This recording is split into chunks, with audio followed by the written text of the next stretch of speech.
everything's perfectly all right now. We're fine. We're all fine here now. Thank you. How are you?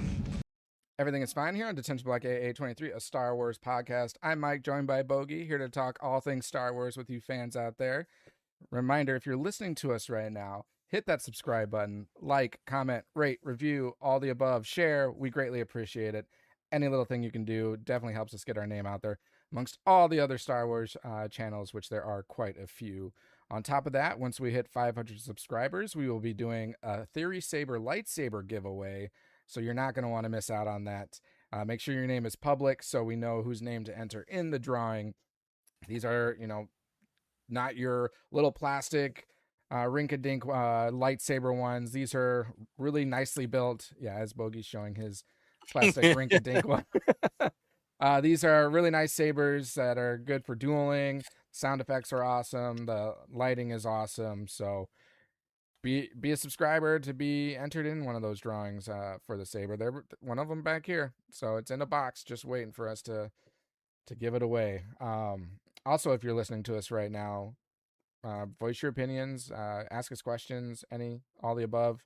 We like to bring our guests in, a part of the conversation, or the conversations just as much as we are. So it's one of our favorite parts to communicate with all the fans out there. So don't be afraid to participate. We enjoy it. Episodes of the Vision show, the Ninth Jedi. So if you recall, we did episodes 1 and 2 last week, and now moving on to episodes 3 and 4.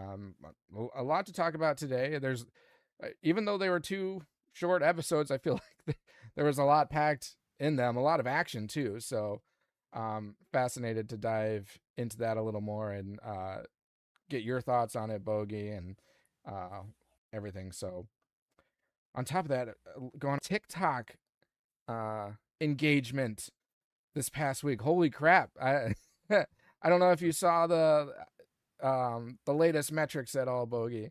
And I know this is probably No, like not a big deal for people, but like, I don't know, it got me kind of excited. We don't get this much attention at times, but like now it's almost at 150,000. So I'm like, holy shit. According to ChatGPT, it's viral, at least, especially for a channel at our size. So I'm like, I'll take it. And I think we gained quite a few followers as well for that. So appreciate any engagement and joining of followings and everything. I don't know. Maybe we should do another drawing for hitting a certain amount of numbers on our TikTok channel as well. So I'll think about that, and maybe we'll do a separate drawing for 200 followers, which I think we're now at like 160 something. So follow us on TikTok as well. We're on all the social media handles. Most of our action comes on YouTube and TikTok, but we're all over the place. You can find us. So yeah, let's from the past in episode 4, Nawaam Attacks. Before we dive into it, just kind of high level thoughts on the episodes from you, Bogey. What were your feelings on these? story wise, very compelling. Really, I guess, really sucks you in with the different kind of the stakes at hand, along with the mystery that we're trying to solve as a viewer. Nambam, Nawaam? Namwam. I know we said we were going to screw up. We're that gonna name. butcher the names. Yeah, but no, like trying to figure that out, and then I was surprised how I guess early we find out who it is. Yeah. But there's still a lot of mystery though when you kind of find. But there's question door. Now you have 2 doors to figure out either go through and answer these or just But so like I said, story wise compelling. It really gets you invested, I guess, in viewing more. Artwork, what you expect from just like the previous first 2 episodes. The other one is that I think there's moments where the father we're that's in Zima? the prison. Zima, yeah. Yep. Zima or whatever. Zima. Yeah, it seems like yeah. Kind of like his what was I now and I'm forgetting where I was going with him. But like his backstory of what's going on is really compelling. Is he a good guy? Is he a bad guy? Like all that kind of stuff. So Yeah, and they really keep jumping you back and forth, not just in like the leading up episodes, but also in these 2 episodes themselves. And even when you're finding out from him, you still have, like, as to your point, you have questions of like, what's his motive? What's Nawaam's motive? They're like, you look at Nawaam and you're like, okay, he's a bad guy, but he's kind of a good guy too. And then you look at Zima and your original thought is he's a good guy. And then we learn more about him. You're like, well, actually, maybe he's a bad guy. He's helping with this like massive weapon to take out systems. And he's got a past that his own daughter Kira didn't even know. Yep. That he was the one that killed the master of their Grey Society that they kind of had. Until you find out later on, we'll talk about how that, I guess, was all a lie. So. Yep. Well, and Nawaam calls him master, and it's not like he's resistant of that, or he's very accepting and very forthcoming and helping with what Nawaam is doing. So just to my point, you really are bouncing back and forth on who these guys are and what their motives are. And even the lightsabers are like representative of that, and we'll dive into it more, but specifically with the silver sabers that are showing and them talking about the saber reflects the inner, like, I don't know, inner Jedi or inner person in color and everything, transparency. I thought it was said, someone said how it the crystal knows, like, it detects your way of connecting to the Force. Yep. Through, like, it says, I thought someone said, like, it knows like where your heart is. Yeah. It's like more knowledge based, or because I thought, isn't that kind of the green was always like your knowledge wise guys? Yeah. But your blue was that blue isn't blue like, I'm trying to remember.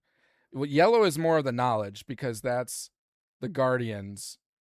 Yes. The Temple Guardians, right. They had the yellow and they were kind of knowledge. Green is green more of like the fighters, or not fighters? I thought that was I thought that would be the blue. Okay, which then that, like, to me that fits perfectly because you look like Qui-Gon and Obi-Wan. Yeah.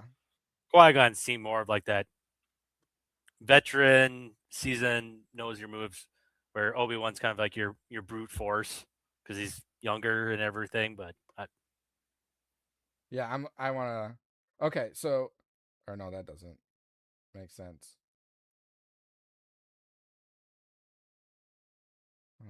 Let me, because now I'm really curious.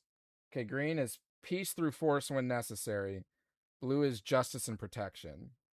So yeah, green is a little more through the fighting. Blue is more like defense, protection. Oh, yeah, okay, that makes sense. Gray is calm and clear. Okay. And that's just this one source. I don't know if that's, necessarily accurate.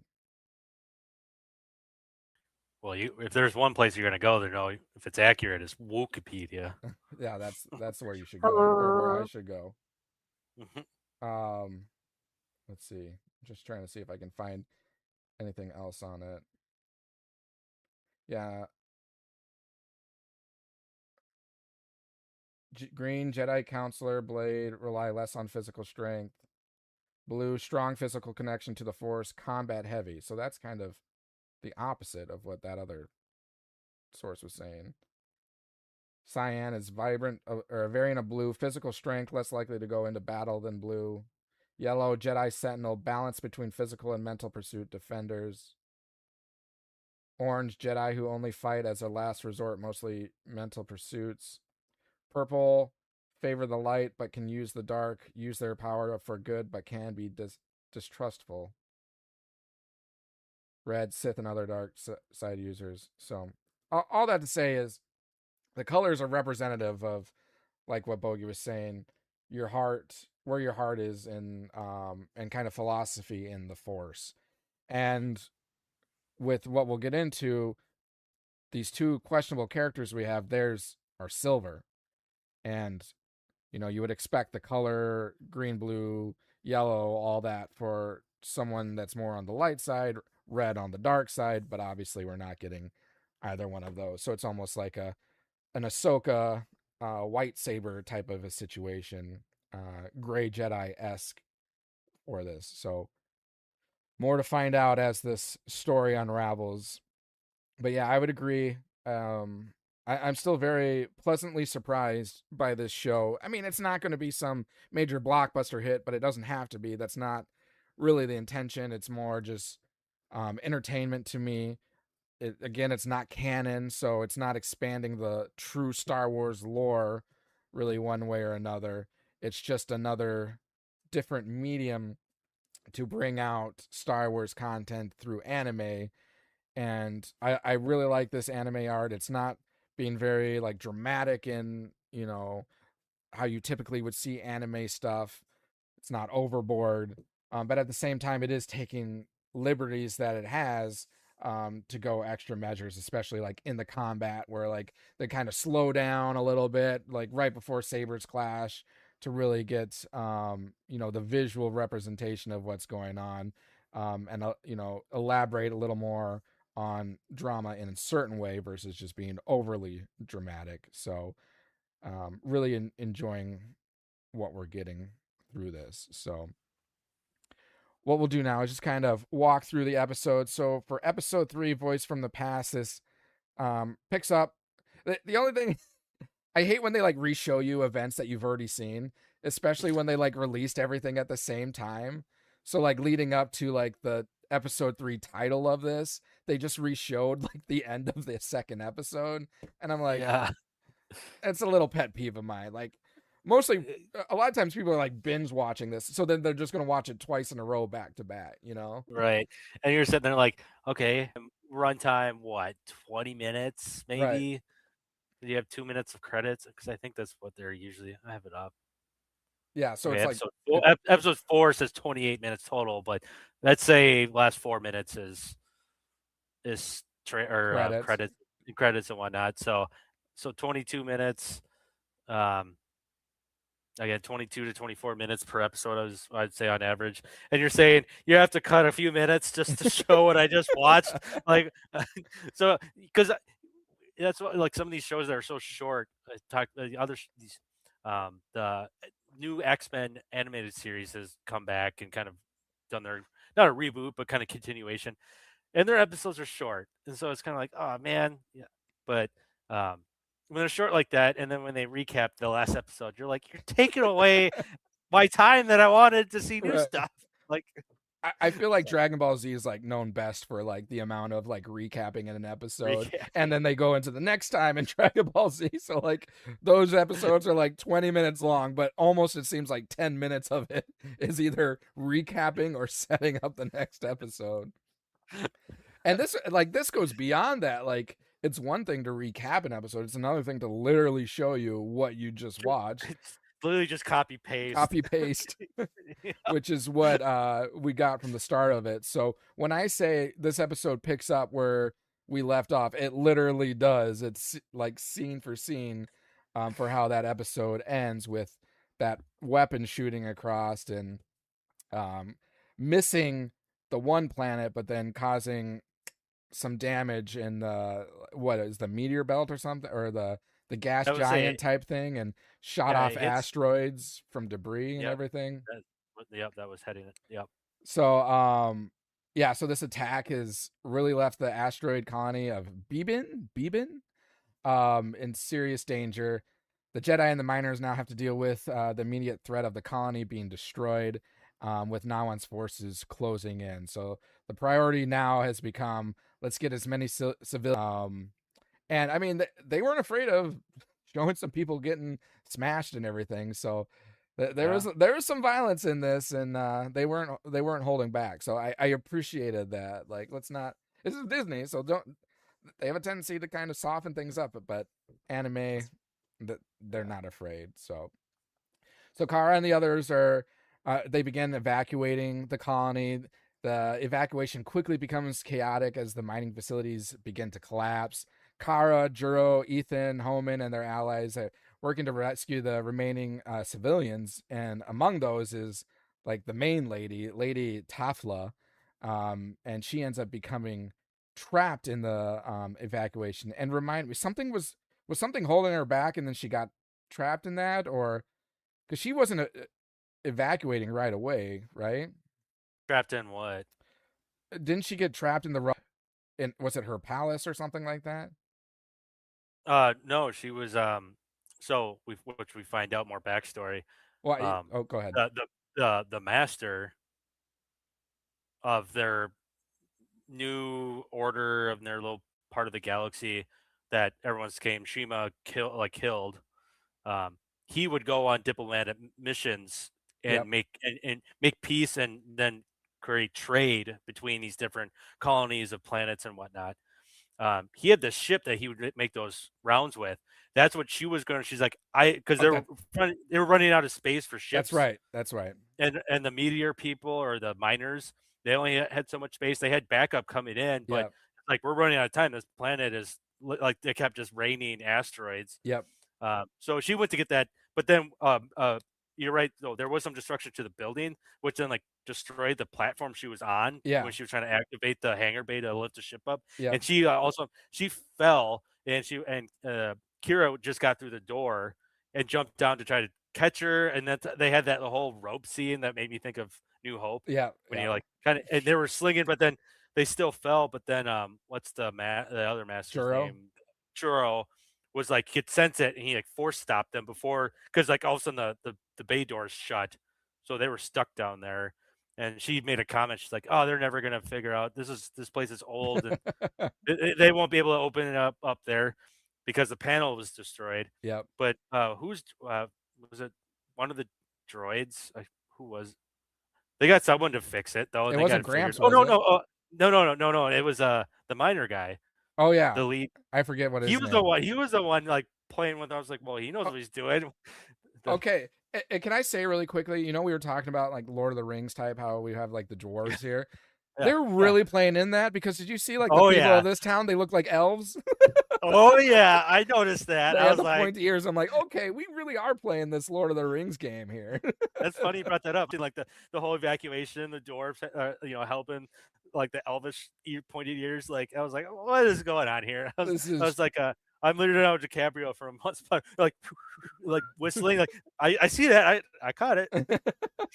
I mean, that has to be part of this, or maybe It not had its- specifically Lord of the Rings, but at least like that fantasy Some- kind of setting. You know, you got Yeah. your elves and your dwarves. Usually they don't really get along, but they're both good guys, and you know they'll still help each other when it comes down to it, which is what we have here. Because, like you said, Bogey, the dwarf group, they've got those rock spaceships, and they're coming in as support to help evacuate all the at first round come through, and they still only got like, I feel like they got a majority, but they still had a good number left and couldn't. Yeah. So they had the backup coming, and like you said, they were concerned if they would make it in time. They still wanted them to come to try, but and then the Tafla was like, "Yep, let me get one of our own ships. That might be a quicker way to do this." We did have another acolyte type moment,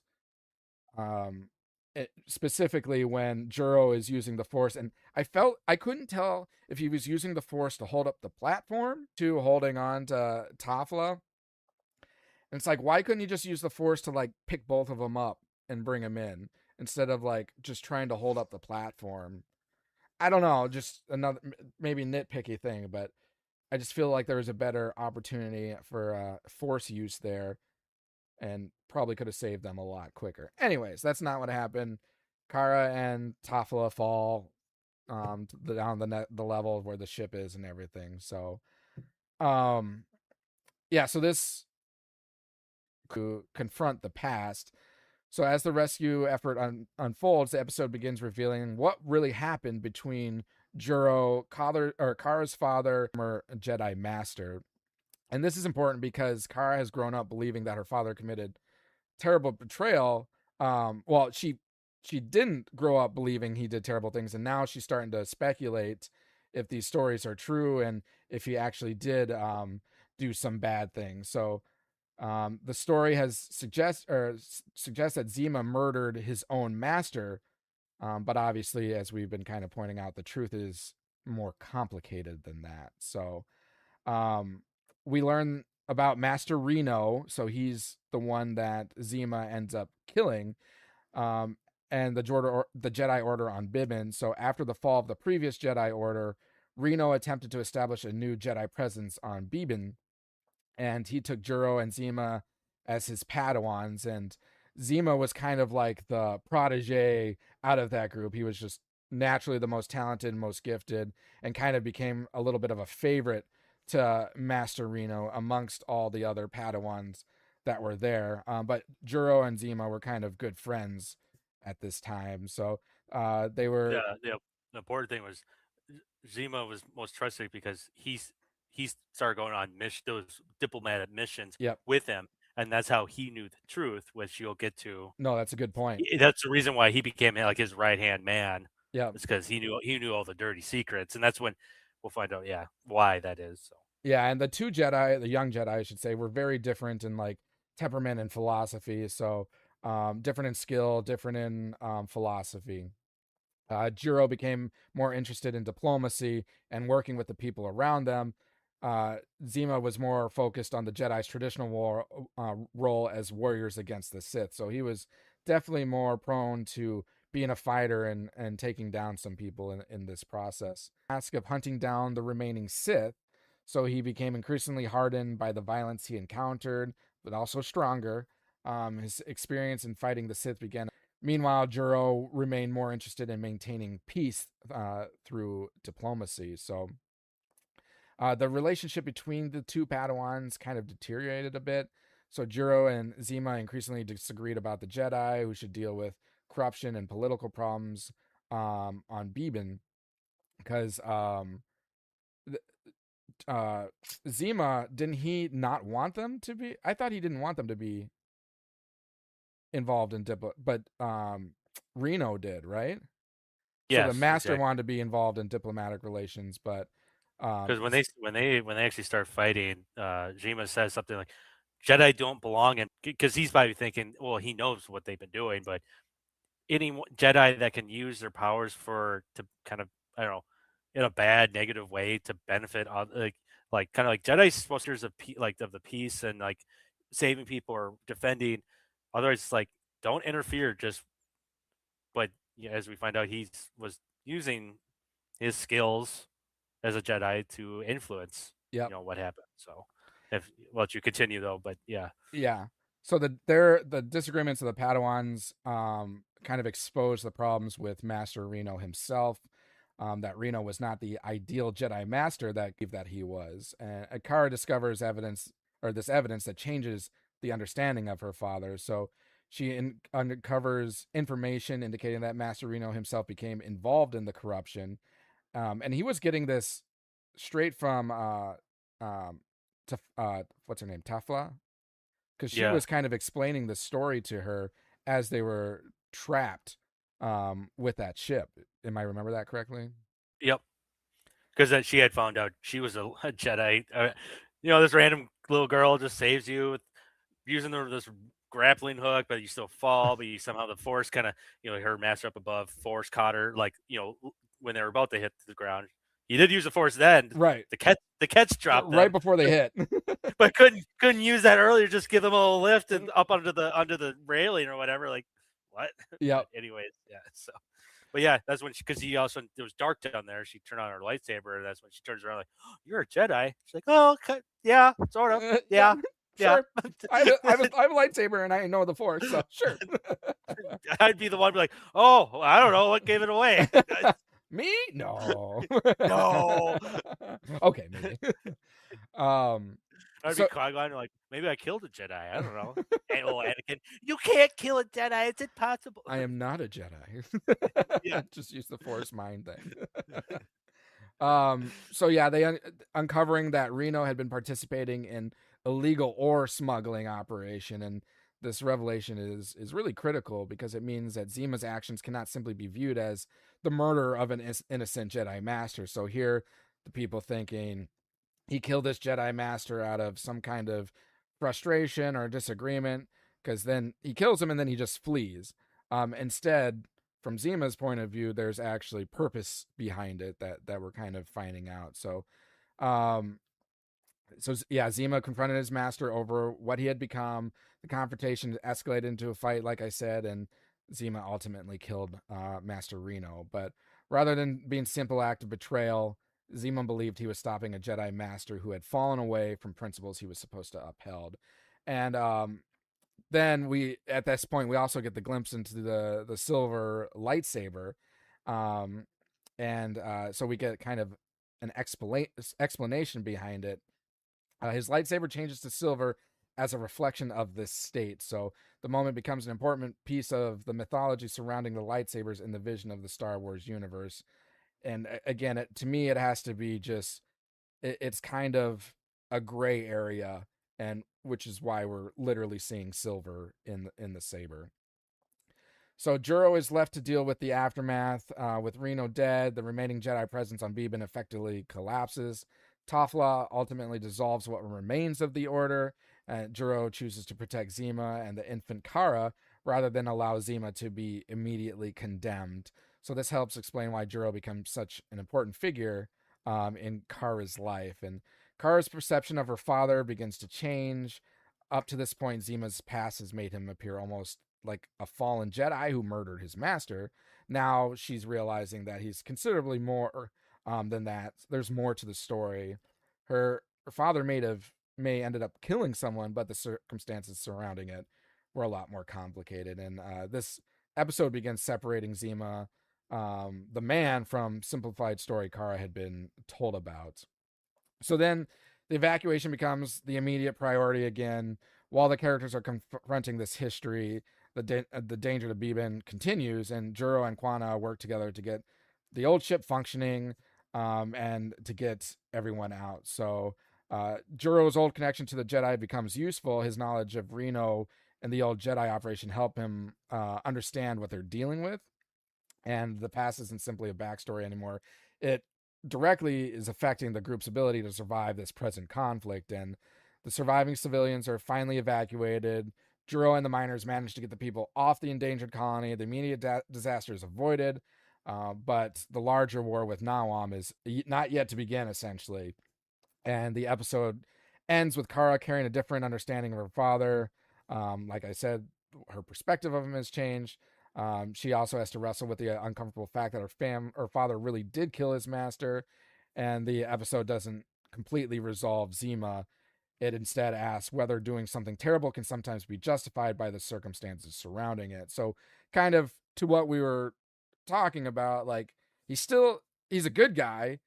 He still did what could be perceived as a bad thing, but because his intentions were good, doesn't make it okay. First, I'll ask you that, like, do you think that's something that's justified? Does that make it okay? One, from, I guess, your lens of perspective, and two, from the lens of like a Jedi perspective. I don't know. Like you said, it's a gray area. I don't know. I would say, I think from the Jedi's perspective, they would not be okay with that. Oh yeah. That would be my answer. Yeah, for that. Yeah. But as a Joe on the street, you hear that happening, you'd be like, I don't care.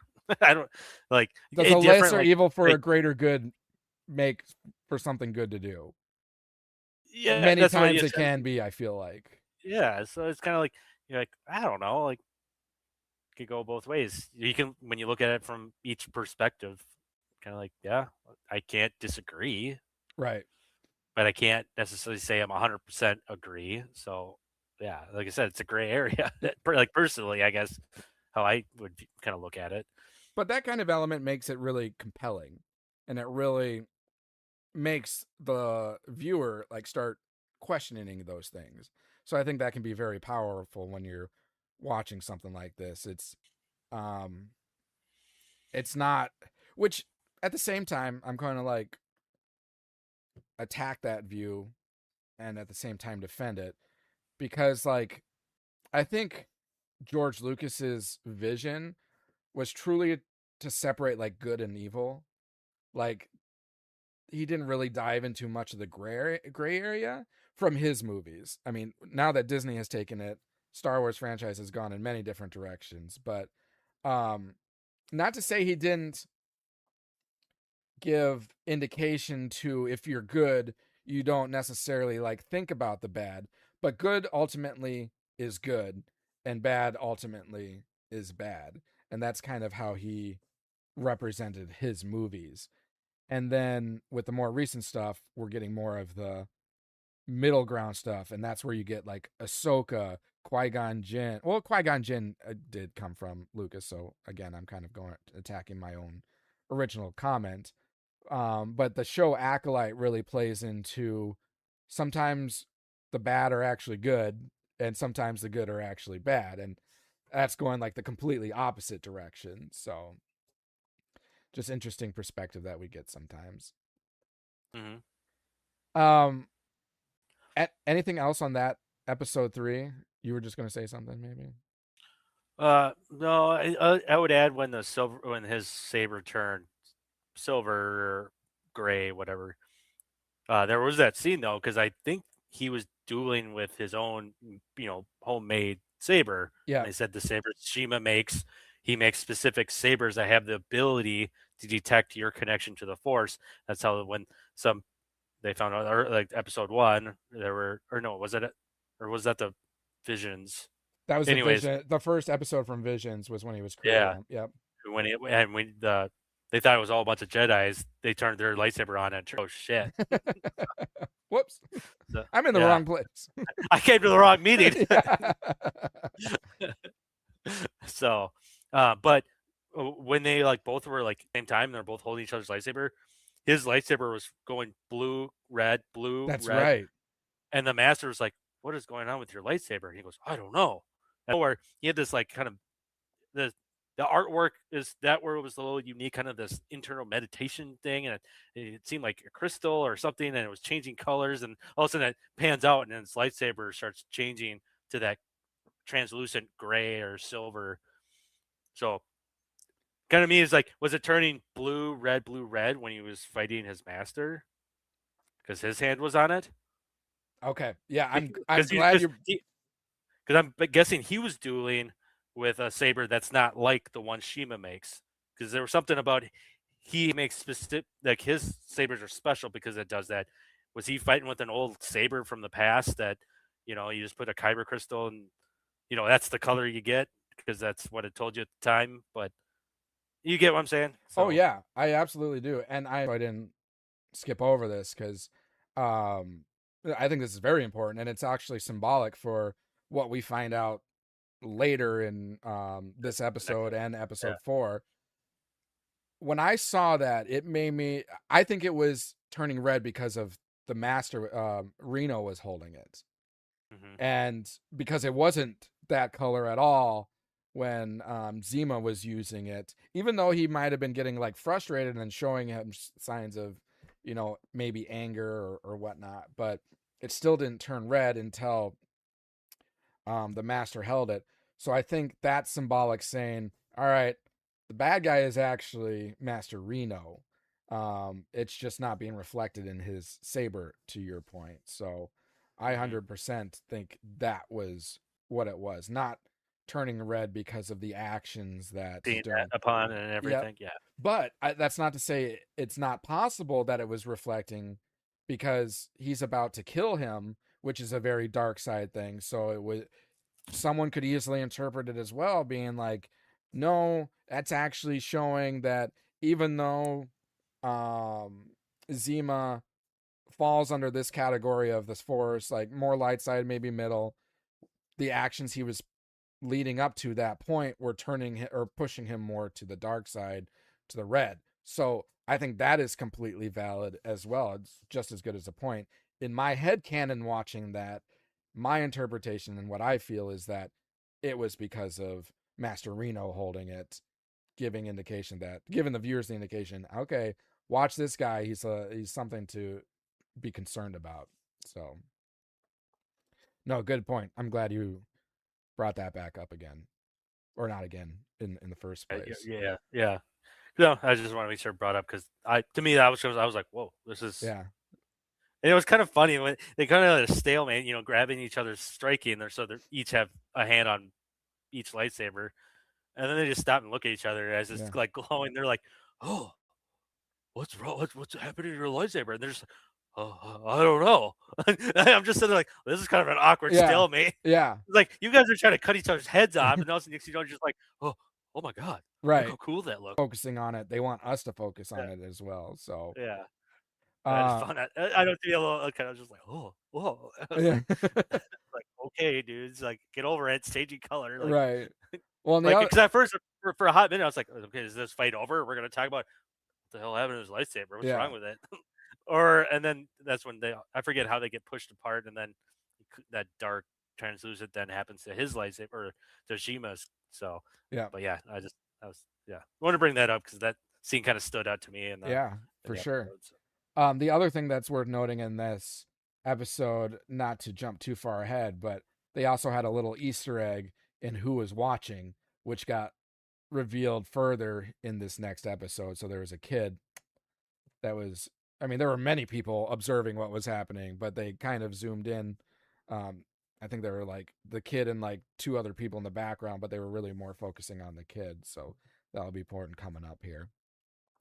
So episode 4, Nawaam Attacks. So this episode picks up as the survivors are fleeing the destruction of Beeban. So they're on those rock ships and of the dwarf Star Wars people. Kara, Juro, Homan. So Homan is the dwarf guy. Quana and right? Is it Homan is the? That sounds right. Yeah, I think Homan is the dwarf. And the surviving miners are aboard the fleet. They're trying to escape Nawaam's forces and determine their next move. Their immediate goal is to reach Yago, where Nawaam's devastating super weapon is located. So they're trying to investigate this. And I think they were telling the survivors to go wherever they could, right? But they were going to go investigate Yagu. So the fleet prepares to make the jump to hyperspace. The group believes they managed to escape the forces, but Nawaam, being strong in the force and everything, anticipated their movements, and the escape doesn't necessarily go according to plan. So Nawaam launches a surprise attack on the fleeing fleet, and his forces intercept the fleet before it can safely escape. Nawaam's massive flagship moves in and begins attacking all the ships, not afraid to shoot down just the civilian ships either. And the miners and their allies are suddenly forced into another desperate battle. Nawaam personally boards Quana's flagship. Rather than simply destroying the fleet from a distance, Nawaam enters the ship himself. His objective is clear: eliminate the Jedi and capture the control of people who can help him achieve his vision of order. So, there's this always theme of order when it comes to the bad guys. They don't want destruction isn't what they're heading for. It's order that they want. So there's kind of a similarity there. The attack puts Kara directly in Nawaam's path. Juro, Homan, and Kwama try to protect the ship, so they engage Nawaam's forces while attempting to keep the ship's engines operational. The battle becomes increasingly desperate, and Nawaam continues to move toward the bridge, where Kara eventually becomes face to face with Nawaam. So this was kind of it's interesting. Like, it felt like a hallway scene coming again. He's going down the bridge or whatever. All the lights are like turning off, and it's going to be Nawaam versus Kara in like a saber fight. And you're like, okay, so hallway lightsaber fight scene. Here we come. Another Leo DiCaprio. When I saw that, I was like, always seen coming. So Kara eventually comes face to face with Nawaam. This is the confrontation of the series has kind of been building towards. Kara has spent the entire story just trying to understand who Nawaam is and why he kidnapped her father, and now she finally gets the opportunity to confront him or herself. Nawa reveals that his connection to Kara's father goes much deeper than she realized. So this is really like that Empire Strikes Back moment, not quite the level of the antagonist confronting the protagonist in who that person actually is. And Nawaam reveals that he is also one of Master Reno's Padawans. This means Nawaam knew both Lazima and Juro when they were young Jedi. The three men were connected to the same Jedi Master, whose death was explored, as we just talked about in the previous episode. Nawaam witnessed Zima kill Master Reno, so he was that kind of kid that we were talking about, that they kind of panned to, that observed this situation. So Nawaam saw that confrontation, watched Zima use the silver lightsaber to kill their master. But unlike Juro, Nawaam interpret everything that happened very differently. He was almost in defense of what Zima had done and wanted to pretty much follow him from then on. So Nawaam's entire philosophy was shaped by that event. He began to believe that the Jedi's inability to control their emotions was ultimately responsible for the galaxy's endless conflict. In his mind, peace cannot depend upon people making compassionate or emotional choices. Instead, peace requires absolute control. So very much, I feel like a Sith-oriented philosophy, or more so maybe the Empire philosophy for control over the galaxy. This explains Nawaam's obsession with the silver lightsaber. The silver blade represents the state of emotion and emptiness that Zima discovered. Nawaam believes that eliminating emotion allows someone to make decisions without hesitation.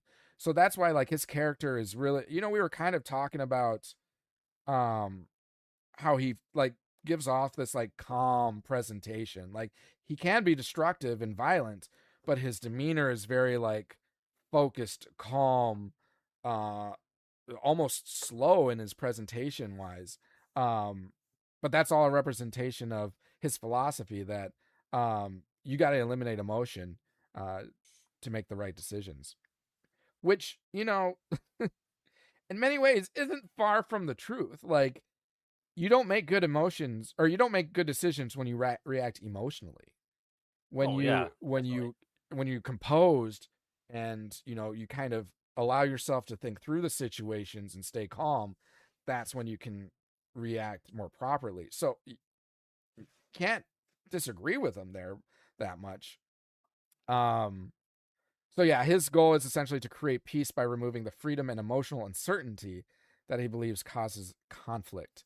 And Nawaam also explains to Kara why he kidnapped her, or a useful lightsaber smith.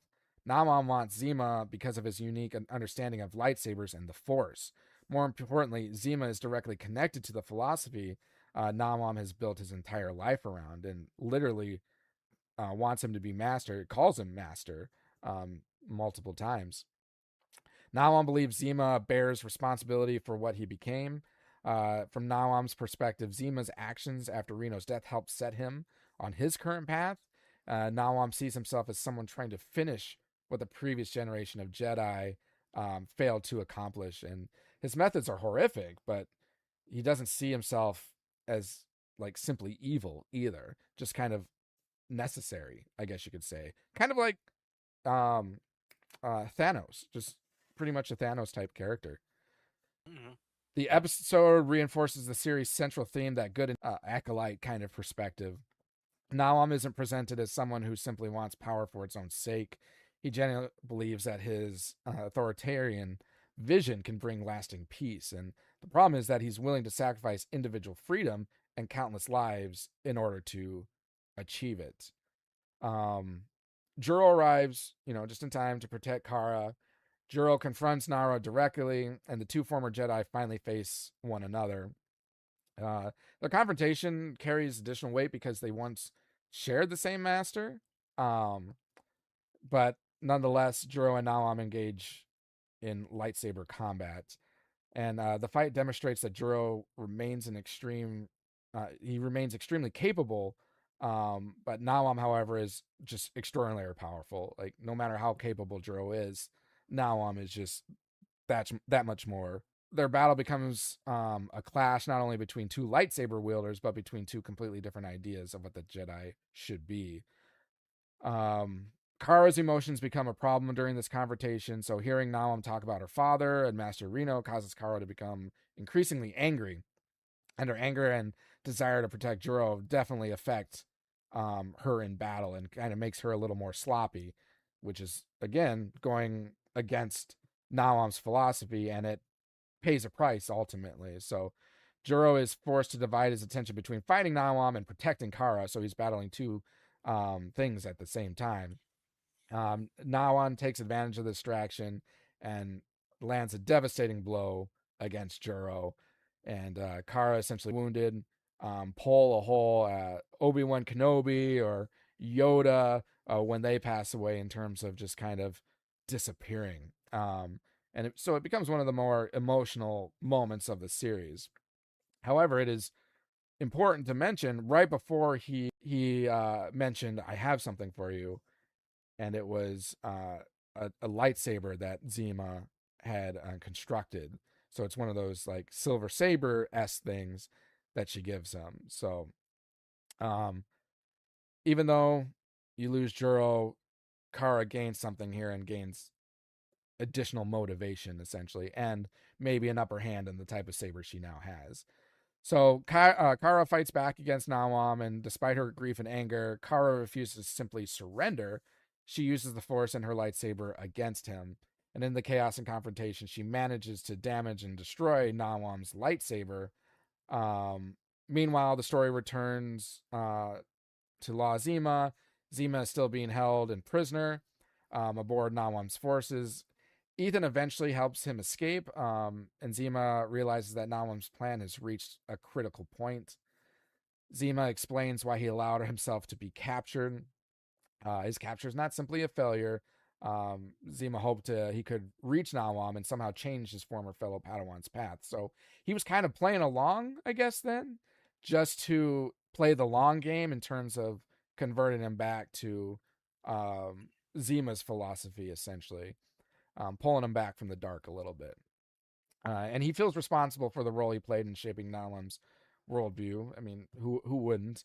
But Zima believes he has the responsibility to try to redeem him as well. So, and remind me, I'm trying to remember as I'm talking through this, there's a moment where Nawam's helmet gets sliced and he essentially like sheds his armor so you visually see who he was. Was that when Kara was dueling him originally? Yeah, alone. Yeah, it was Alone. just And then yep. after that, didn't he kind of flee a little bit? Well, when he was revealed, then they had their little kind of side talk, and he kind of gave his backstory a little bit Okay. and why he's working. He's like, "Where's my father? I'm here to save him," and kind of I don't know. Somehow then he kind of gives her the information of why and who he like the truth and what's made him who Namwam is. Or did I say that right? Nawam. Namwam. You say it so many times, and then when I had to say it, I was like, "Oh boy, Like, well, how does it go?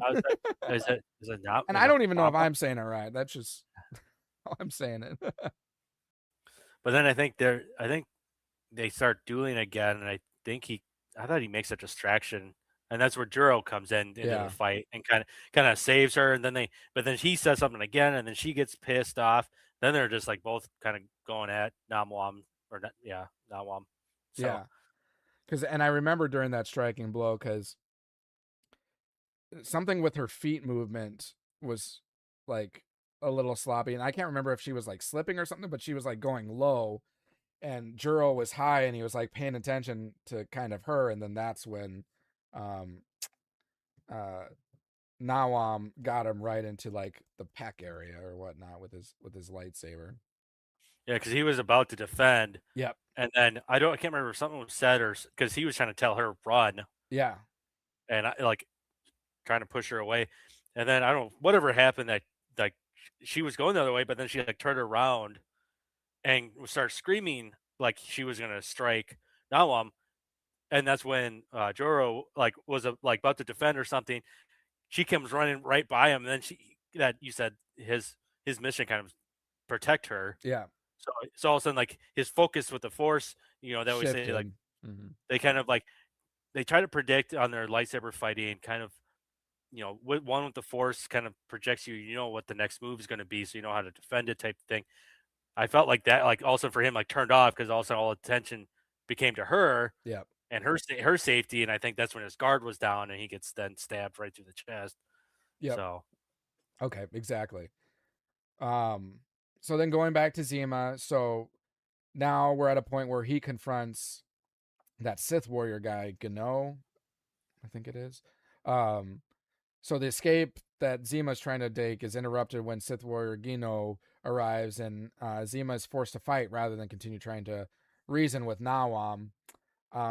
His silver saber once again becomes a major visual symbol, and we were kind of talking about this before jumping on to recording. So, um, this is when he mentions to his saber, like, I said I wouldn't call upon you again, but he does, and he ignites it. But then after, like, was it after he said that it shrinks down a little bit? Yeah. So trying to understand what the symbolism to that was. Well, because I think was that around the same time then? Like then it cut back over to Kara and Navam, and that's when all of a sudden his saber then actually changed to that color, Yeah, just to the silver translucent. yeah. That's why I was kind of like confused. Like it's just Because like world between worlds, but like lightsabers and this they were like both going at the same time, right? yeah between the two fight like the two different fights. Yeah, Like it's like when he called upon it, but then he said those words, then his shrunk, and then it transitioned over to Takara and Nawam, and that's when all of a sudden his lightsaber, because he originally, his lightsaber got the mass. Oh God, I just said his name, but what's Juro. his name? Juro Yep. picked up his lightsaber, and again, now that lightsaber was created by Shima. That tells you the connection to the Force, and when Yep. he lit it, didn't straight up go straight to the translucent. It didn't like phase from blue to Right. I it think you're just right. when he ignited it, it just went. It was silver or whatever. So, but it seemed like that happened around the same time. It's like, was it calling then to him, or whatever this mysterious kind of connection with it is with the Force. Yeah, exactly. Yeah, and it's kind of connecting both Nawam and Zima at this point too. So Yeah, the battle aboard the ship reaches its kind of breaking point. Zima continues to fight while the others attempt to escape. The situation becomes increasingly chaotic. Explosives are used to destroy the ship and prevent Nawam's forces from gaining complete control. Um, the survivors are scattered. The destruction separates Kara from the others. Kara is knocked unconscious during the escape, and she is ultimately left drifting alone in space. And the episode ends with Kara isolated. She's lost Juro. Her father is still separated from her. Nawam is more powerful than ever, and Kara is left to question whether she can continue as a Jedi after everything that has happened. And that's kind of where we left off. And I mean, honestly, just kind of like going over this again, like, holy crap, there's a lot that really transpired in these 2 episodes of an anime show that was like and reminder again what I said 25 before. minutes of content. At max Max. 25 minutes max per episode. So in essence, like 45 minutes of content, Yeah. and that much happened. Like holy cow! Talk about bang for your buck. And like, I have all these notes in front of me that, like, as I was watching, to like help remind myself of what's going on, because there's just so many damn things that were going on, and I wanted to make sure to cover everything. So, I didn't. So that's why I have Bogey here to keep me honest and remind me of things that happen when I forget to include them. Um, but yeah. So when we reach the end of this, I mean, my thoughts are, I mean, this is a very standard story situation. Your hero starts questioning who they are and if what they're doing is worth it. So we're hitting that focal point for the protagonist to have that kind of failure before setting them towards the path of being who they were intended to be and accomplish what they were intended to accomplish. So I think this is that like turning point. Next episode, I'm guessing, will be all about like her rediscovering who she is and why she's on this mission and what she's doing to set her back in place to confront the antagonist, likely overcoming the situation. So what are your thoughts? No, everything you just said. That's exactly what I was thinking. So again, just great storytelling for an animated show. I mean, I know it's not canon, but when you think of this and you think of them all, like, the storytelling they're doing with their animated shows are doing a really good job as of recent. Now, again, this isn't going to be some huge blockbuster hit. It's not what it's intended to be. Just it's entertaining, but I'm just glad to see what we're getting is efficient in the entertainment level. So I am enjoying when I'm watching it, and when we get to an end of the episode, I am curious what happens next. So that means they're at least doing something right. Keeping your attention span, locked in. Like I said, between the good choreography and action has been great, and then on top of that, the storytelling that keeps driving you like, oh, and I kind of know what happens next. Yeah. Now the mall show was a lot better. Like, it's not apples to apples. Mall was up here, but because malls at a grander scale than this. It is. I mean, this literally could be, in today's news that we found out happened about 6 months ago on this side of the galaxy that no one ever cares about. Right. This happened. You know what I'm talking about? Like the level of it is kind of, I don't know, small compared when you talk to mall. That's at a grand scale with history that we all know more about than. I mean, we've only gotten so far through 4 episodes. There's stories and things said about people that aren't necessarily true. Yeah. Jima started thinking like, you look like a good guy for episode 1. Then there's things being said, no, he's the bad guy, or he killed this master of some sort. And then you get other people's perspective of what happened. And so there's really gets your mind kind of thinking like, okay, what's going on here? What's the real truth here? Yeah. So here's a question for you. Say after this show goes through, finishes, if there's more than one season, maybe it's just one season. It might just be one season. Well, it must have gotten some sort of high praise. The fact that they went and made 2 episodes within Vision. Did they have like a viewership scale? They're like, we got a lot of viewers on these 2 stories. Let's continue it, and let's make a season out of it for the Disney World. Like, absolutely. Because there's plenty of those other ones that we've talked about before. I don't know if those on for the Ninth Jedi. Yeah. Throughout the entire series so far that's been released on only Visions. 1 or 2 of them, but there were ones better for sure. That I would like to explore more. Yeah. But no, I definitely have this up there on my high list. But so maybe they'll do a season of another one of those for season 2 of whatever they're doing.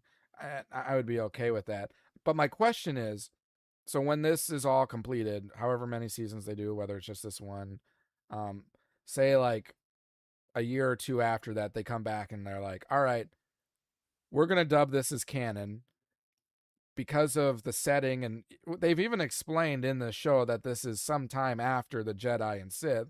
So you would think it's sometime after the Skywalker saga that we've watched. So this would be the furthest part in the future that we've gotten content on from either Lucasfilm, Disney, whatnot. So there really isn't much canon film for that era. Would you be okay with they considered this to be canon in the future? You're making my head hurt. Future. In a galaxy far, far away, it's in the future. But in the future, but I mean, in our future, if they said, okay, it's going to be canon, would you be okay with that, with how the story is going? And you can be honest. You can be honest. To me, it's like, I like this kind of take, and it's an area we have not really, at least viewership, explored much. With the idea of like, oh, the silver lightsaber. I know we get a little kind of not really sure why the Mandalorians have this like silver saber or the dark saber and why it creates that. I guess I don't know too much backstory of that. Right. But like, I always find that interesting, the different colors of the lightsaber and what they mean is your connection with the Force. To see this like translucent silver is kind of like, that's cool. You just see more to really say, yeah, that'd be cool now to make that canon, because that kind of makes sense. But that's where I'd say that's the only thing. Mm-hmm. Otherwise, if this between these characters and everything, I mean, that's just Star Wars. I don't know. I'd be fine with it. A little story like this that happens in the corner of the universe. Yeah, that makes sense. Jedis are all scattered everywhere after Order 66, so these could be, they're all spread out, but they could still run into each other, and just to me, I'm fine with that if it became lore. Yeah. Okay. And I don't know, maybe we'll reevaluate it too when we're at the end of the season. You were gonna ask what is my take on that? Yeah, what would be your take? As of right now, I'm still hesitant. Just more behind like the philosophies of the Force and the lightsaber, like to some of your points. Before the show started, I would say absolutely not. Like, no, it's not, and it shouldn't be canon. I'm still at no. I'm still hesitant, but I'm starting to be convinced that I can think differently on it, if that's fair.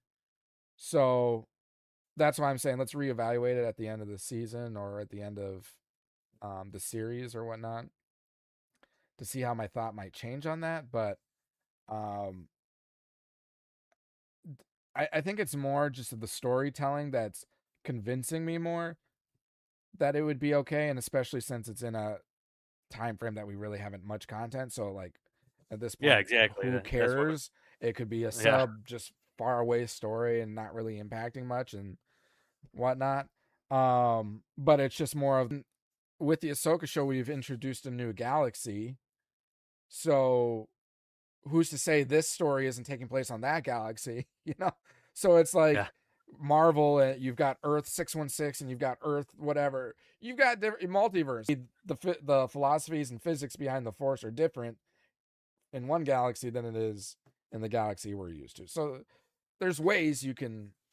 But you really want Star Wars to?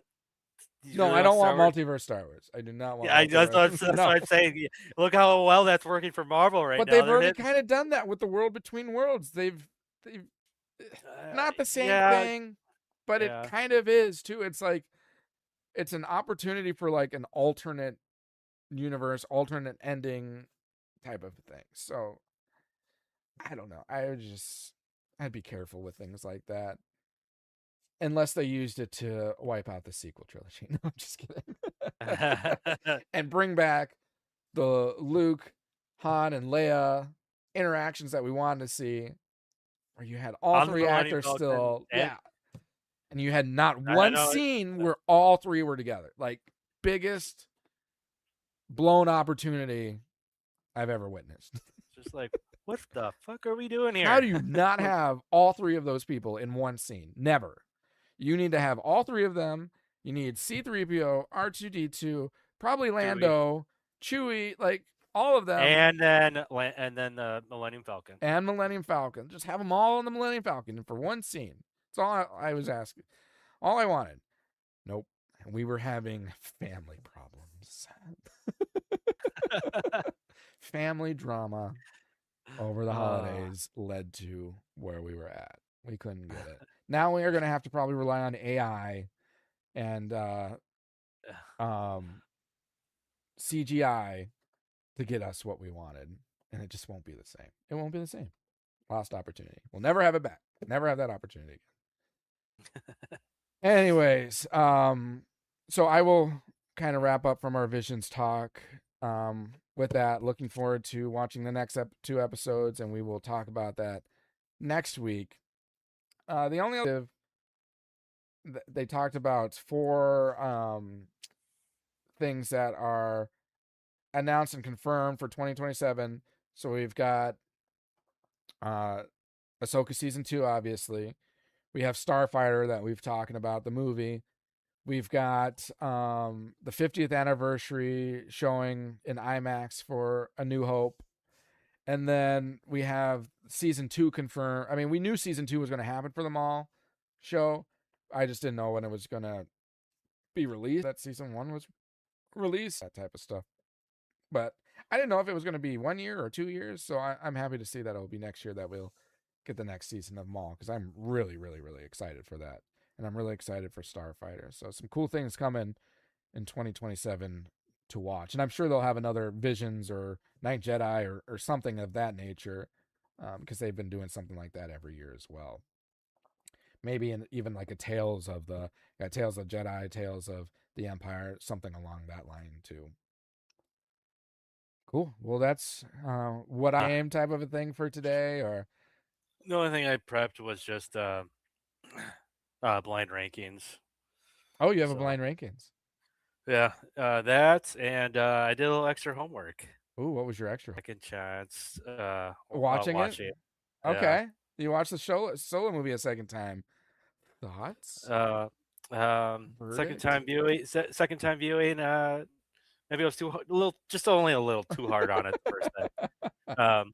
Because I definitely would probably first time watching it. Maybe like again, I had too much in my head. What's his name that plays Solo. Aldrich?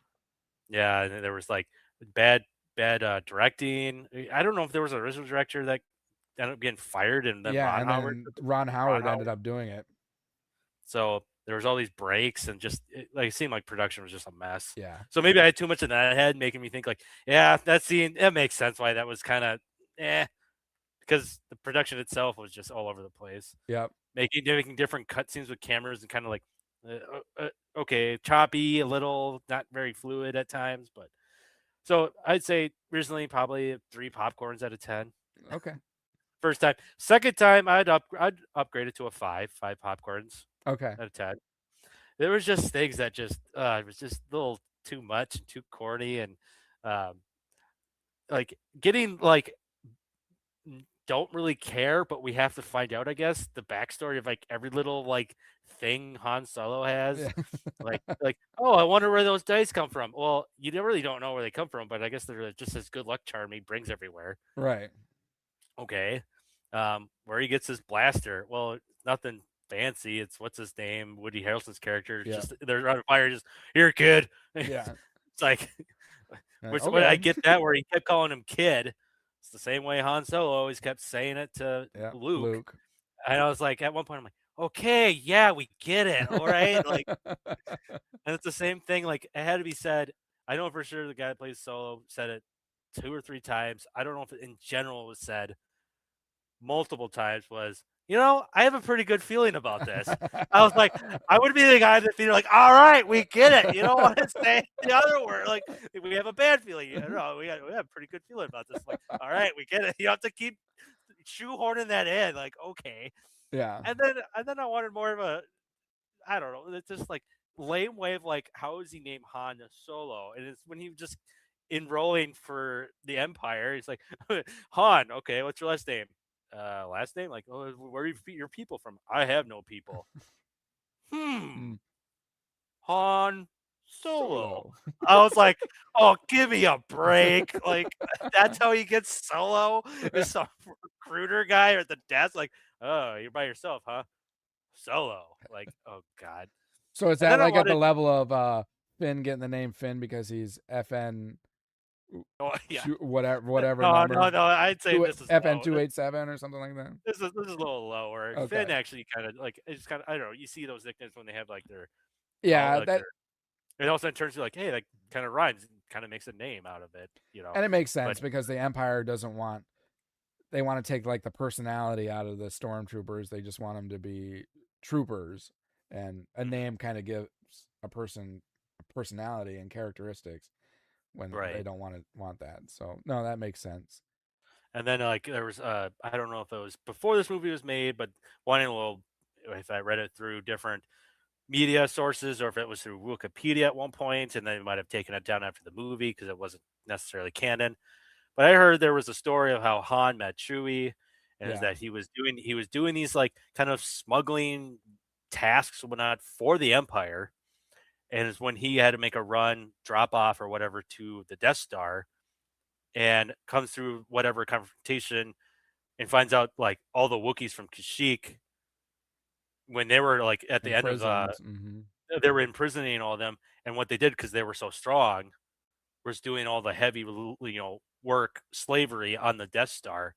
Yeah. And somehow Han comes across Chewie, and then it's almost in the way how they go steal the speed fuel or whatever. Yeah. The whole movie's based on coaxium. Coaxium. Yep, coaxium. Like Chewie was pretending to be a prisoner, but then okay, we got to go try to make this like outbreak, whatever, the prisoners, and he saw a bunch of the Wookiees getting zapped by the soldiers, and Chewie's like, I gotta help him. So he's like, so then Chewie around lets him go save his buddies, frees them, and then something like that happens in that like mining area. Yeah. Something like that was supposed to happen on the Death Star. Okay. And he helps Chewie, and Chewie being the eldest in leadership on the Death Star, Yeah. owes his debt like of life to Han Solo for freeing him and his buddies. And so Makes they all sense. goes off free, but then he, his life debt to Han Solo and joins him on his journey. That would have been kind of cool to see, like Yeah. a Death Star being in mid-built, and you see all these Wookiee prisoners doing all the heavy lifting, but like showing how faster the progress goes on building a Death Star, and Han goes on this secret smuggling run, and then comes across like and felt bad because there was also a theme in the movie, or what's her name? Is it Kira in this one? Yeah, Kira tells her like, "You're a good guy." He goes, "Oh no, I'm a terrible guy." But deep down, we know Han Solo does have a heart. He does do good things out of, comes back, helps Luke on the The Death run to the Star. Death Star. He goes and saves Luke on Han. He saves Luke's life so many times when you think about it. Well, you know what? That alternate or the scene you talked about with the Death Star would also probably make more sense on why or how Han Solo would know where the Death Star is. Of course, he could have obtained plans while he was on the Rebel base in Yavin, after the events of rescuing the princess and everything. Sure, why would he want the plans? Like, if he doesn't want any involvement.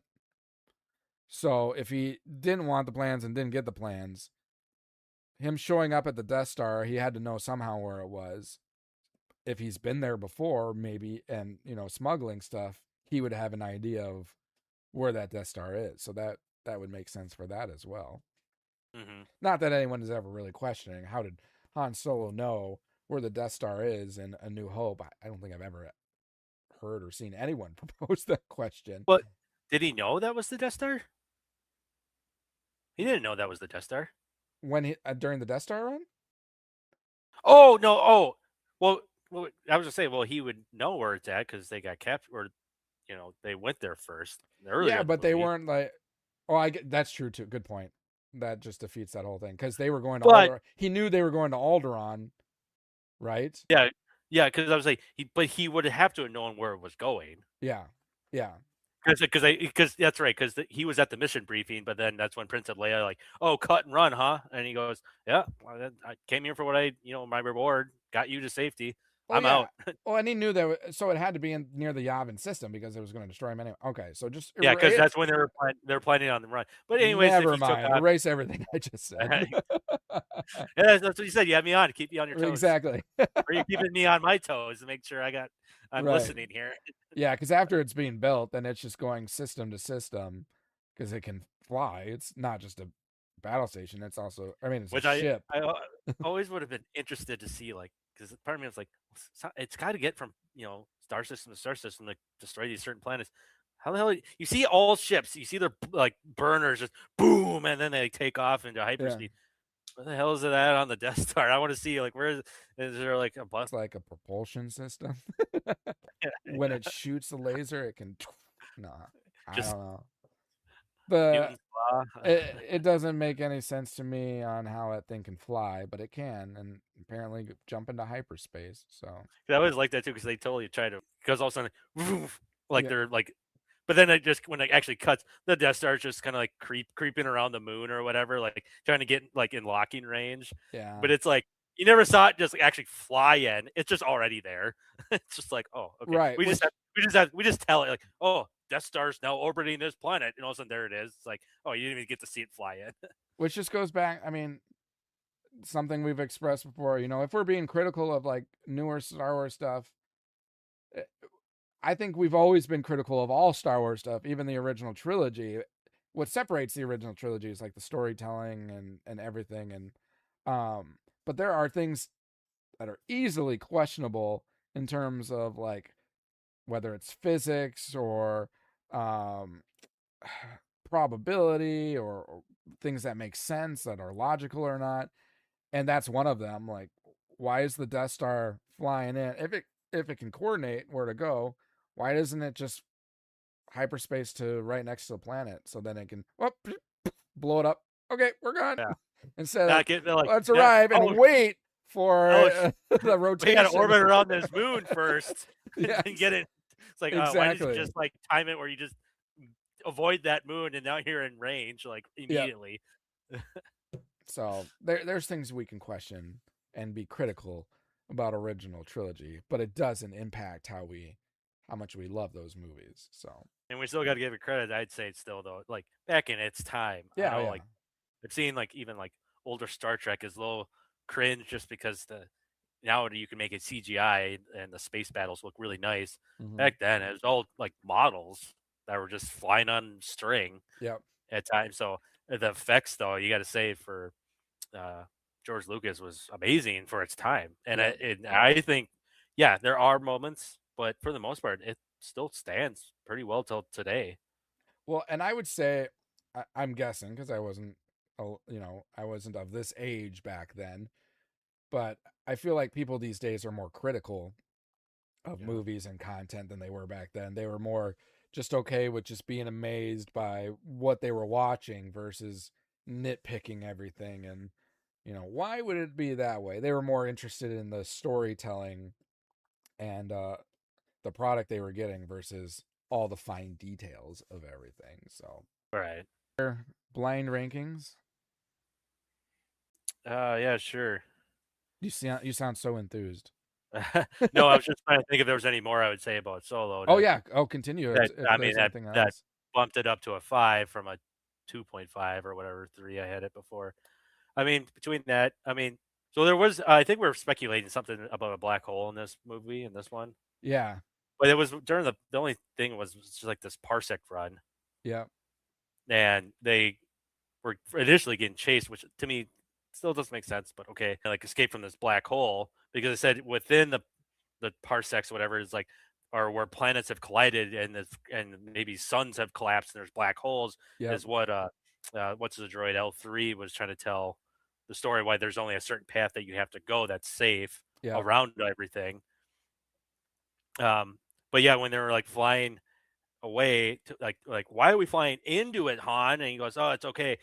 He shoots the escape pod as like I don't know, if it was me, if I was hungry, I'd be like, yeah, fuck that. I want the big yeah. It's like it's like, okay, I don't know if I buy that or not, but that monster goes after that and then tries to turn around and it's getting sucked into the black hole. So, yeah. But yeah, I know that was kind of cool where then they put the what's the speed juice into the Millennium Falcon. Coaxium. The coaxium, along with getting L3 hooked up to the becomes one with the ship now with the navigation system because she has the best droid. She's the best or whatever. Which I was annoyed by that droid pretty much the whole movie, like insinuating that Lando wanted to sleep with a droid makes me really question the decisions in this movie at times.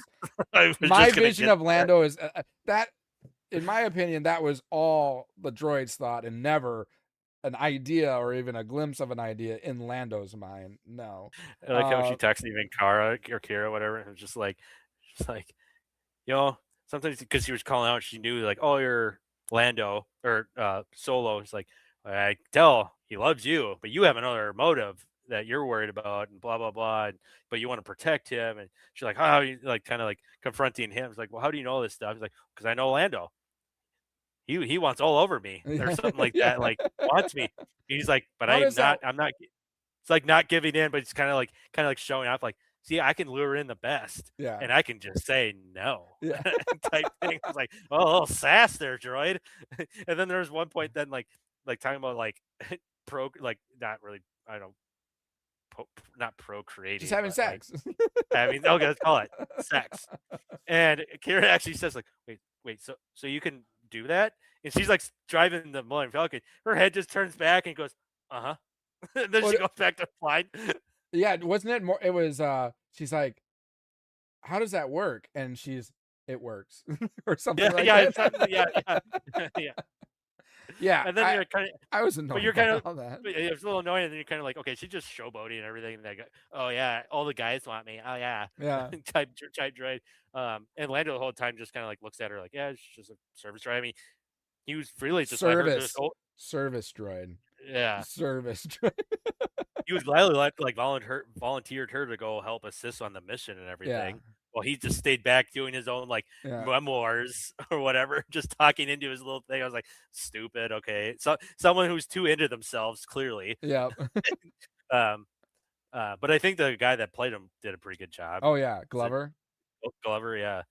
But yeah, then she goes and frees the droids and starts freeing all the prisoners. She's like, liberation! And then she's like getting all cocky and she like there's just a big old firefight in the courtyard. And then she gets shot. And then I thought the whole time it was more like Lando was being realistic, being like, yeah, she's full of herself. I don't care. She's just a droid. But then when she gets shot, he goes, no! And I was like, all right, so he does have feelings for her. And then when she actually kind of sort of dies on the ship, she's like, no, don't die. I was like, oh my God. I'm like, cringe. Yeah. Like, now I remember some of the scenes why I was like, this is not good. Yeah. But then, like the whole thing, though, getting her connected to the whole system, That was cool. Where like you're like, oh, this is cool, and some backstory why the Millennium Falcon is so fast and navigationally wise so sound. Yeah. It's because it has her implemented into the ship, and it's always funny too when they can't get the ship going. He pounds on that part of the cockpit on that back panel. He pounds on it, and it wakes up. So I thought that was kind of a cool, like ending to her, but the whole parts of her, I could tell she was maybe like call it a satire or comic relief in the storyline or something. But it was a little over the top, yeah, because you're supposed to rely on that being like Han having his quips or something like that. Yeah. Which he completely every time he fails and fails and fails every time when he tries to improvise and. Well, and I think they were completely playing on like what was going on at the times of like our world and everything, and it's like this is just getting a little too realistic, like too close to home. Like, I want to watch a movie and escape everything. I don't escape need to from what's happening. Yeah, I don't want to be reminded of this right now. So, but that probably I don't mean that in a terrible way. It was like on our doorstep and everything, and I want to watch a movie and just escape for a while. So that's really what I mean by that. But to your point about L3 being like integrated into the Millennium Falcon, I feel like the Millennium Falcon has always kind of been a character, even though it was a ship. Oh yeah, like people recognize it now. It legitimately is in one way or another a character. It's not just a ship; it's also, a droid in a way. So I thought that was a fascinating way as well. So like thinking of the sequel trilogy when, they're trying to Finn and Rey are trying to find a ship and they're like, not that hunk of garbage or whatever.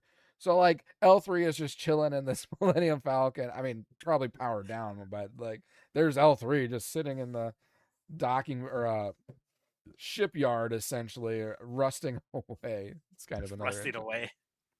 So, but yeah, I mean that movie to me was entertaining. I was entertained by it. It's not going to be like one of my top Star Wars movie, but I enjoyed it. I did really enjoy watching the like seeing more of the Amazon in their world, so the other battles that they were fighting and whatnot.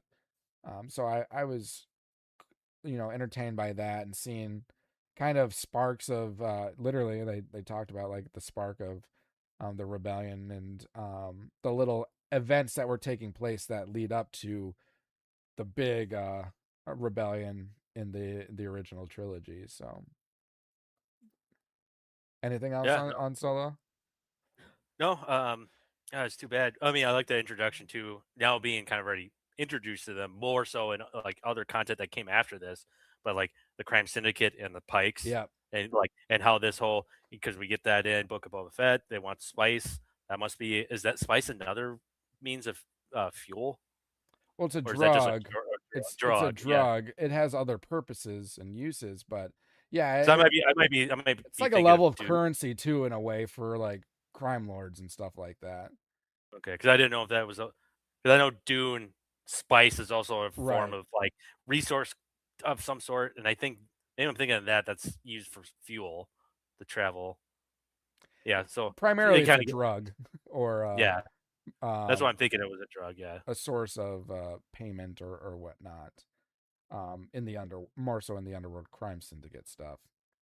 and we get more of it. Like I think of book. Is it Book of Boba Fett when the Marshall guy chases away the chest gets left behind of the spice, and he just kind of kicks it away and. Yeah, Cobb Vanth. There was like a deal going down. Yeah. And he kills all of them but one. And then he on a speeder or whatever flies off. Yeah. And he's like, tell them there's no spice moving around in our area. And then I think he was going to take the spice, and he's like, no, drop it. Yeah. So he dropped it, gets it, and he just flies off for his own life because everybody else is dead. And that's when then he goes over there and he just kicks it over. It's like a little chest that opens up and dumps it out essentially. It just looks more crystallized sand, I guess, if you want to call it that. Yeah. So exactly. Cool.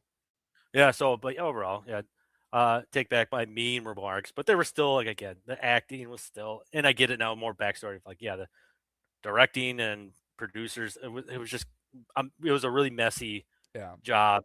So I got to give benefit of the doubt that this could have been maybe a little more cleaner and smoother wise. Because it seems story wise, it was very jumpy. It was just here, now we're here, now we're here, now we're doing this. And it's just like, and that was just like the convenience too. It's like, oh, Solo. Oh, we need a pilot. Hey, I'm a pilot. And it's like, oh, we need some muscle. Oh, I got a friend over here. It's Chewbacca. Like, okay, we're moving a little fast here. It's like, oh, and then we got to make this Kessel run. Oh, we need the fastest ship in the galaxy. Hey, I know this guy, and I know where he is, and he's playing poker. Let's go bet on it. Like, everything was just like, how do we know all this stuff all of a sudden? Like, this is moving really fast. Like, and I think that's, again, probably goes back to the whole directing mess of just things were just, we got to go with what we filmed so far and try to make it work. Yeah. So. And I don't know how I feel about the love story between him and Kira. Like, I'm okay, like, with it in terms of the origin story, but the fact that it, like, continued on and Han Solo clearly still had feelings for Kira, and Kira is still alive, and he knows she is.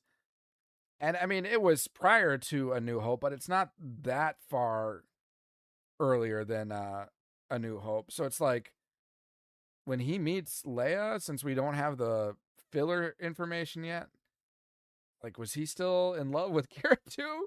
So does it, like, diminish the relationship between him and Leia? Or I don't know. It just... Yeah, that's a good point. It's like, do we not make this movie canon? Because then it's like, because they could have continued. Maybe she dies at some point because she's off to go see Maul, Dathomir. She's clearly going to train under him, so yeah, probably. But then she's not movies, or that's an early scene in Star Wars is in that movie. I would assume she dies at some point and does Solo move on, or. Well, I wonder if we'll get her. I wonder if we'll get her in the Maul show at some point. Yeah, that's what I was wondering. So there's that, but it's too bad.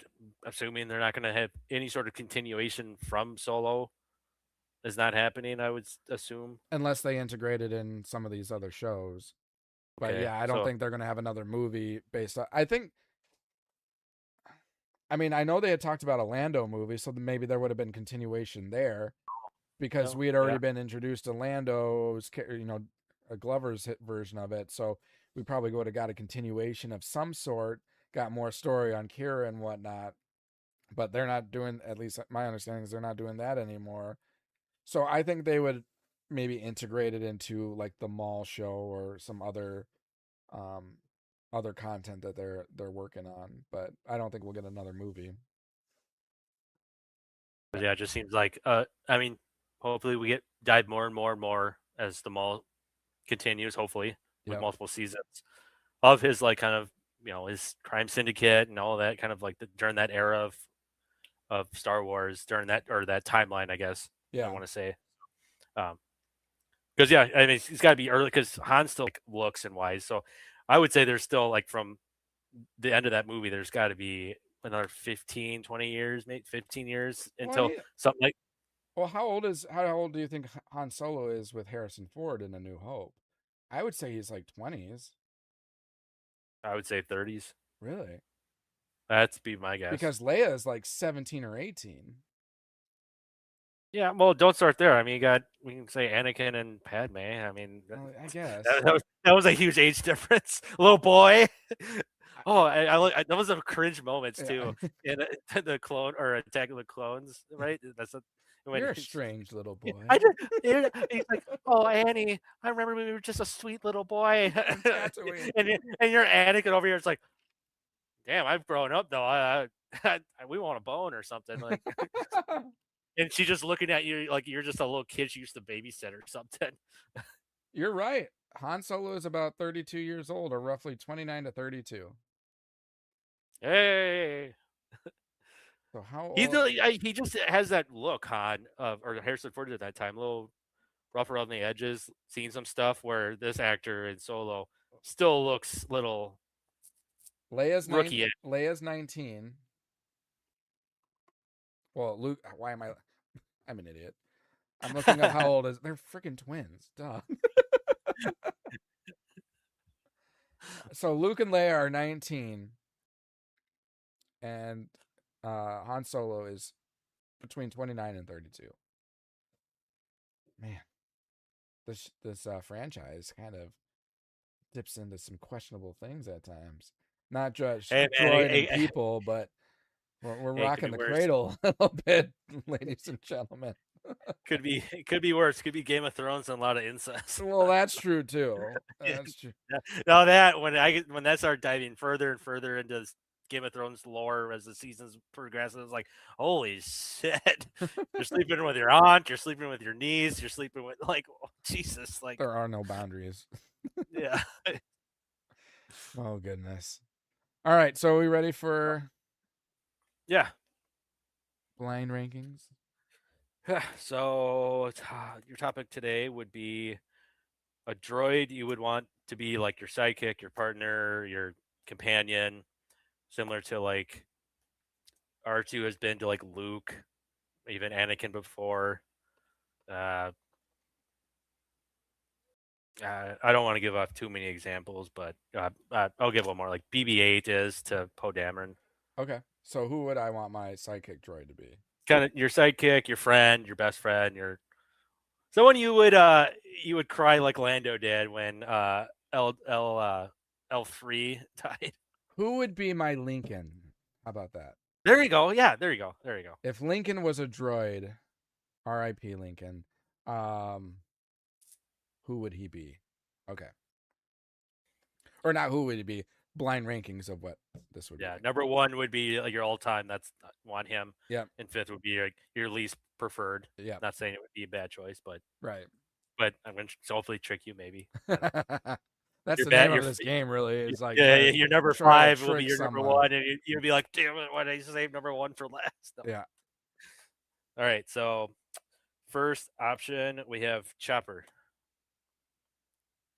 Ooh, it's a good one to start on.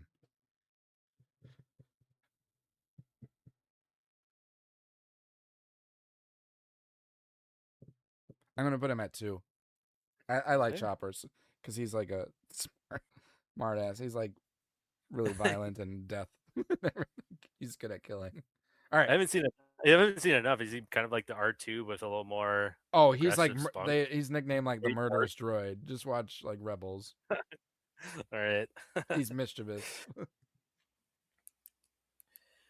right. Next choice, C-3PO.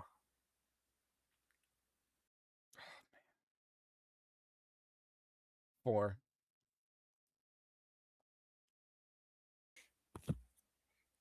All right. We'll go. I wanted to put him at 5, but I'm gonna leave myself some space.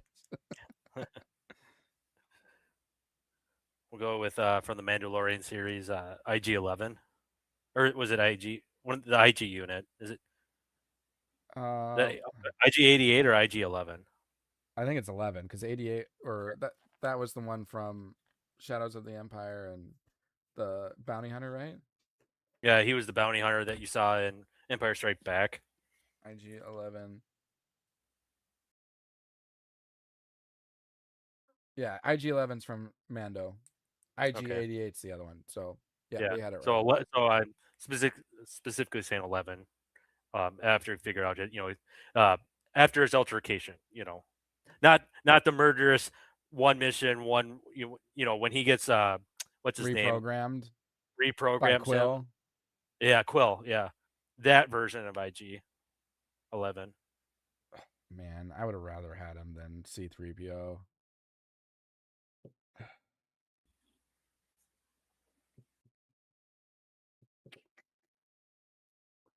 I'll put him at 5. What do you mean? You'd rather so you'd rather have him at 4, I'd rather have IG-11 at 4. Yeah. but you're stuck putting him at 5. And I have I have 2 left. I'll put him at Yep. I'll put him at 3. I have a feeling of one of them you're gonna name, and I'm nervous. Okay. So you have 1 and 5 left. Okay, 1 and 5 left. Yep.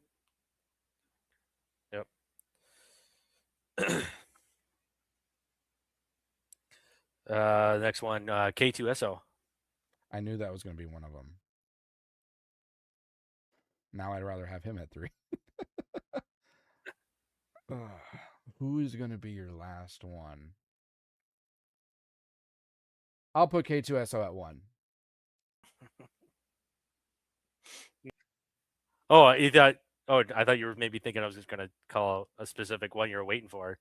No, I was trying to decide if you were gonna go with a shitty one to end or a good one to end, because I haven't heard R2D2, so I was wondering but you're clearly not gonna say R2D2. Yeah, he was on my, because I had a list of like 10. Yeah. But then beforehand, I quickly just picked out 5. Okay. Before we started. But yeah, so he dodged a bullet. It was L3. You mean you didn't want to procreate with a droid? No, she would just be annoying too. That just all the things that she was talking about. She wouldn't shut up. She wouldn't shut up, and while you're having sex. C-3PO is kind of the same way. I mean, he's annoying too. Let's be real. But he seems to be pretty easy to deactivate. Yeah. How many times I did that in the cockpit of Millennium Falcon? I'm like, all right, shut him up. And L3 is a little more violent. She could kick my ass. C-3PO is not going to kick my ass. So yeah. Okay, so 5 is L3. Okay. Yeah, so number 1 is K2SO, number 2 C-3PO, number 5 L3. It's a pretty good list. It's not bad. I would have probably, hindsight, I would have probably had Chopper at 1, K2 at 2. What do I have? IG and C3PO. I had IG at 3, C3PO at 4, and K3 at L7. L3 at 5. 7. Yeah. So there's a 7. I knew it. It's upside down. There's a 9er in there. 9. Are you calling from a walkie-talkie? Did I just hear a 9er in there? All right, so I've got one on the fly for you. Let me just write these down. So, as always.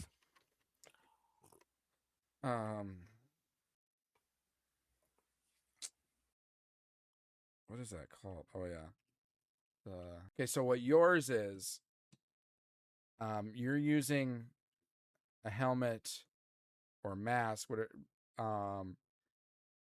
Reasons can be whatever they are, whether you think they look cool, if they're combat style. This is your helmet you're going to go into combat for. Let's say you're Maximus Aurelius going into the Colosseum, and there's that line of helmets. You know, he picks that one that's got the spikes. All these helmets are set before you, and you don't know which ones you're getting. You're going to have to rank them for whatever reason you choose. Okay. And these are all canon, all in the movies, the Skywalker Saga movies. Okay.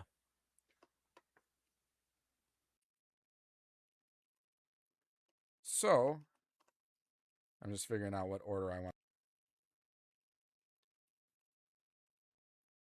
Okay. I think I've got the order.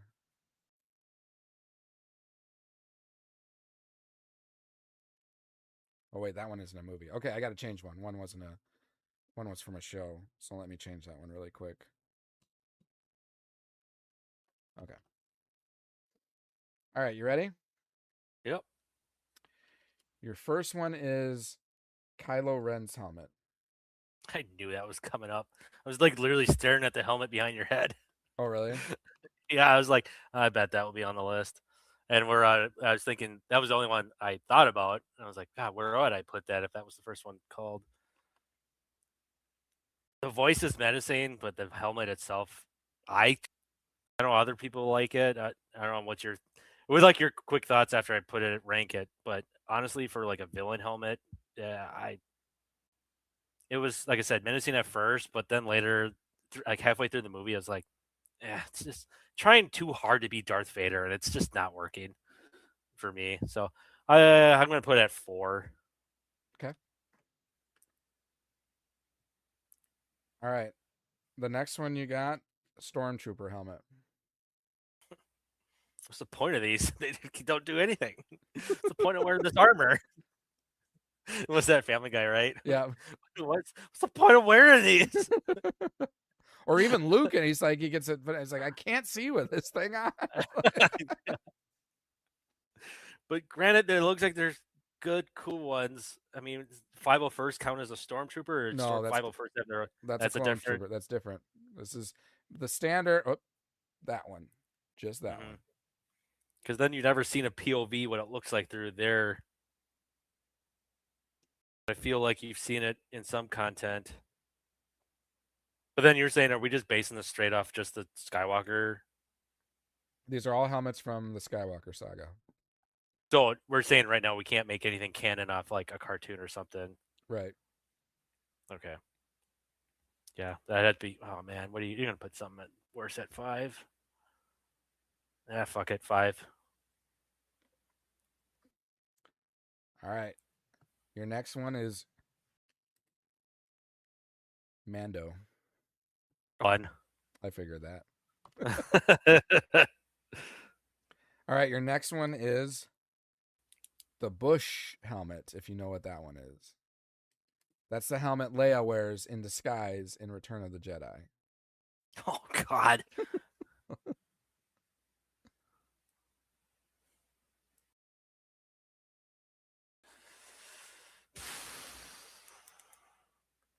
I mean, I like it more. It's more useful than the other two, I said.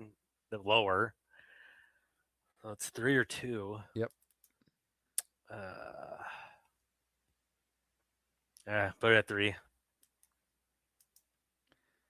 All right, so that means is the drum roll. Is the Rebel Trooper helmet on the Corellian Corvette of Princess Leia's ship. Those big, white. Were we just talking about that like last week or something? Where's the point of this? Like this looks like your hat. It was that thought of us talking about it that made me think of this blind. Yeah, it's like this back dome ponytail looking helmet. Like what's the point of this? What is it? You aerodynamic like running forward with this like. You're getting shot at. Just put your head down. It'll deflect off, or just like. So, like, now let's go back to the setting I was set for what you're choosing here. So, can you imagine being Maximus Aurelius about to enter the Colosseum for a gladiatorial event, and the helmet you pick? No, you're the last in line, and that's the last helmet. No, you picked it twice, so that you're the second. This was your number 2. So there's.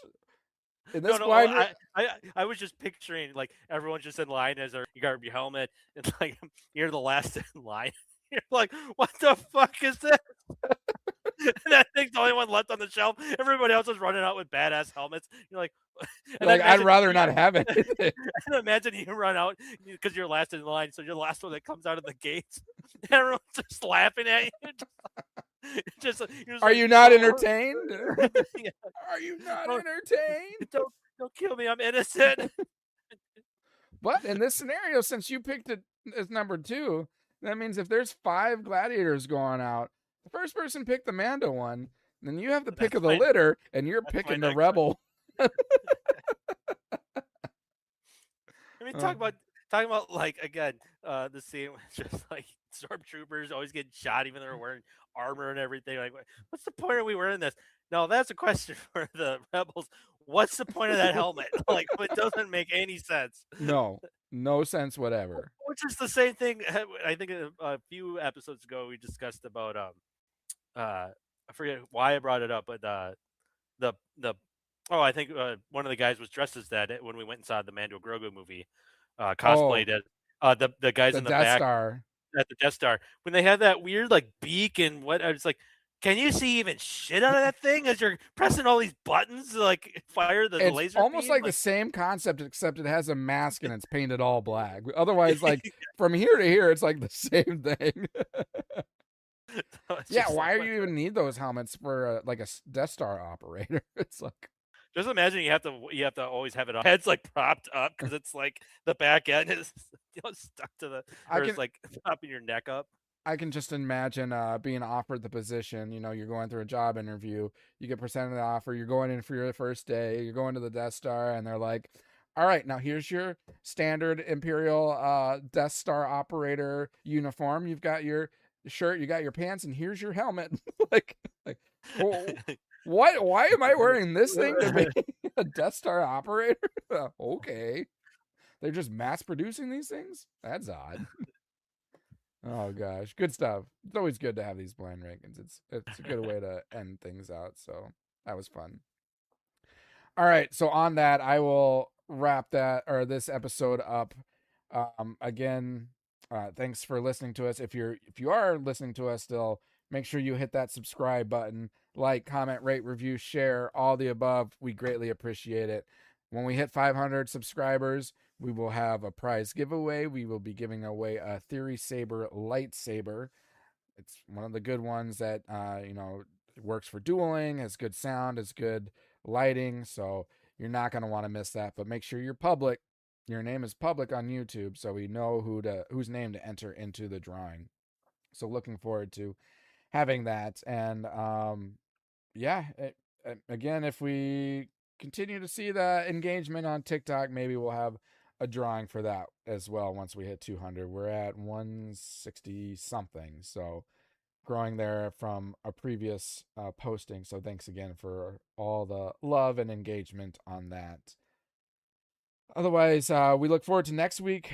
2 more episodes of Visions we'll talk through, and whatever other news elements come up, we'll be sure to bring those up as well. So until then, have a great rest of your week. Have a great rest of your day. And as always, may the Force be with you.